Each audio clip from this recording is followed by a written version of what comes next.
కమల్ హాసన్ కామెంట్లతో కర్ణాటక రగిలిపోతుంది. కేవలం ప్రేమతోనే మాట్లాడానని చెప్పినా శాంతించడం లేదు. అసలు కమల్ హాసన్ ఏమన్నారు? ఎందుకంత వివాదాస్పదమయ్యాయి? అసలు రాజ్యసభకు వెళ్లే వ్యక్తి మాట్లాడాల్సిన మాటలేనా అవి?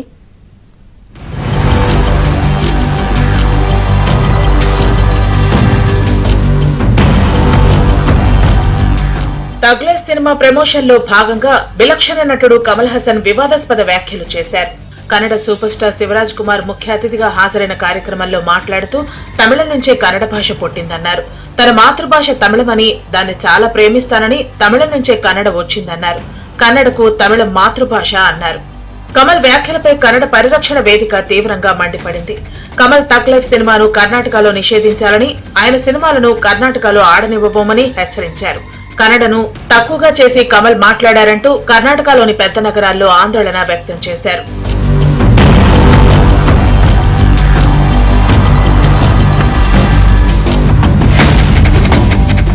తమిళంలాగే భాషాభిమానంతో కన్నడిగులు సైతం రగిలిపోతున్నారు. ఈ సెగ సాధారణ ప్రజల నుంచి సెలబ్రిటీల వరకు గట్టిగానే తగులుతోంది. పాపులర్ సింగర్ సోనూ నిగమ్ కి షాక్ ఇచ్చారు కన్నడిగులు. రీసెంట్ గా ఓ బ్యాంక్ లో కన్నడ భాష మాట్లాడలేదని ఆందోళన చేశారు. ఈ వివాదాలు ఇంకా చల్లారక ముందే తమిళం నుంచే కన్నడ పుట్టిందనడం అగ్గిరాజేసింది. తమిళ కంటే కన్నడ భాషే ప్రాచీనమైందంటున్నారు కొందరు కన్నడిగులు. అందుకే కమల్ హాసన్ సారీ చెప్పాలని డిమాండ్ చేస్తున్నారు. కమల్ వ్యాఖ్యలు తమ మనోభావాలను దెబ్బతీసేలా ఉన్నాయని కర్ణాటక రక్షణ వేదిక బెంగళూరు పోలీసులకు ఫిర్యాదు చేసింది. ఆయనపై చట్టపరమైన చర్యలు తీసుకోవాలని బెంగళూరులో కోరింది. తమిళులు కన్నడిగుల మధ్య కమల్ విషబీజాలు నాటారని ఆరోపించారు.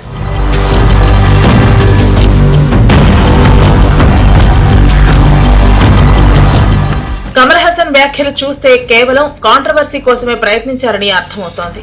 సినిమా సెలబ్రిటీలకు బుర్రలు ఉండవని మరోసారి నిరూపించారని విశ్లేషకులు మండిపడుతున్నారు. ఇంతకు ముందు మతంపై మండిపడ్డ కమల్ ఇప్పుడు భాషల మీద పడ్డారు. మాతృభాషపై ప్రేమ ఉండొచ్చు కానీ కన్నడను అవమానించడం సరికాదంటున్నారు. ప్రపంచంలోని అన్ని భాషలకు తమిళం మాతృభాష అన్న అభిప్రాయంతో ఉంటారు తమిళనాడులో చాలా మంది. ఇప్పుడు కమల్ సైతం అలాంటి అభిప్రాయంతోనే ఉన్నారా అనే అనుమానాలు కలుగుతున్నాయి. ద్రవిడ కుటుంబం అంటే ఒక్క తమిళమే అనుకుంటారు, కానీ తమిళం, కన్నడం, తెలుగు, మలయాళం ఇవన్నీ ద్రవిడ భాషలే. అన్ని సమానమేనన్న ఇంగిత జ్ఞానం లేకుండా ప్రవర్తిస్తున్నారు. ఈ భాషలన్నీ అక్కా చెల్లెళ్ళు అంటే సరిపోతుంది తప్ప ఒక భాషకు మరొకటి మాతృకం మాత్రం కాదు. ఈ తమిళియన్స్ కి ఈ కన్నడ వాళ్ళకి అప్పుడప్పుడు గొడవలు జరుగుతుంటాయి. ఒక ప్రాంతంలో ఇప్పుడు కోలార్ లాంటి ప్రాంతంలో తమిళియన్స్ ఎక్కువ ఉంటారు. అదేవిధంగా బెంగళూరు సిటీలో కొంత ఏరియాల్లో కన్నడ వాళ్ళు తమిళియన్స్ ఉంటారు. ఇక్కడ గొడవలు అనేవి సర్వసాధారణంగా జరుగుతుంటాయి. కాబట్టి ఏంటంటే ఇప్పుడు కమల్ హాసన్ మాట్లాడడం అంటే ఎప్పుడు కూడా అట్లాంటి మాటలే మాట్లాడుతుంటాడు అనమాట, కాంట్రవర్సీ మాటలు. గతంలో కూడా జయలలిత విశ్వరూపం అనే సినిమాను ఏదో సినిమాని ఆమె బ్యాన్ చేస్తే రాష్ట్రంలో రిలీజ్ అయ్యేదానికి లేదంటే నేను తమిళనాడు వదిలి వెళ్ళిపోతాను, నేను తమిళుడిగా పుట్టలేదు అనుకుంటాను, నేను విదేశాలకు వెళ్ళిపోతాను, ఇక్కడ ఉన్నాను అని చెప్పి ఆ రోజు కూడా ఈ రకమైన వాదనలు చేయడం జరిగింది. మేమందరం కూడా సహోదర భావంతోనే ఉంటాము. మా ఇంటి పక్కన తమిళియన్స్ ఉంటారు, అందరూ ఉంటారు, సహోదర భావంతోనే ఉంటాము.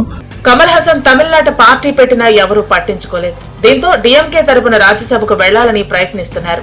గతంలో గొప్పగా నటించి దేశం దృష్టిని ఆకర్షించిన కమల్ ను ఇప్పుడు వరుస ఫ్లాపులు పలకరిస్తున్నాయి. వయసు కూడా మీద పడుతూ ఉండటంతో వివాదాలపై దృష్టి పెట్టారు. ఇంత జరుగుతున్నా సారీ చెప్పేందుకు మాత్రం నిరాకరిస్తున్నారు. Language. They don't have the education enough to talk about it. That includes me. So let's leave all these very in-depth discussions to historians, archaeologists, and language experts.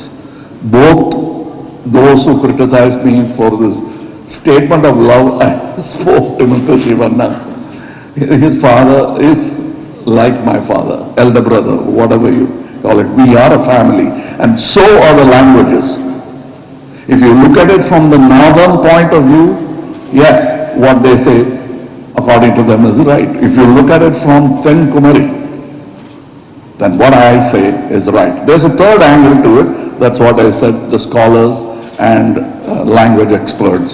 They will say they both are right, but they must decide where they want to belong, with their family or the languages that came from the north. That's up to you. It's a democratic country. This is not an answer. This is an explanation. Love will never apologize. Cinema release సమయంలో ఎలాగైనా వార్తల్లో ఉండాలన్న ఉద్దేశంతో ఇలాంటి cheap tricks play చేస్తూ ఉంటారు. అందుకే కమల్ ఇలాంటి పిచ్చి కూతలు కూశాడని భావిస్తున్నారు. కమల్ ఏం కోరుకున్నారో కన్నడిగులు ఇప్పుడు అదే చేస్తున్నారు.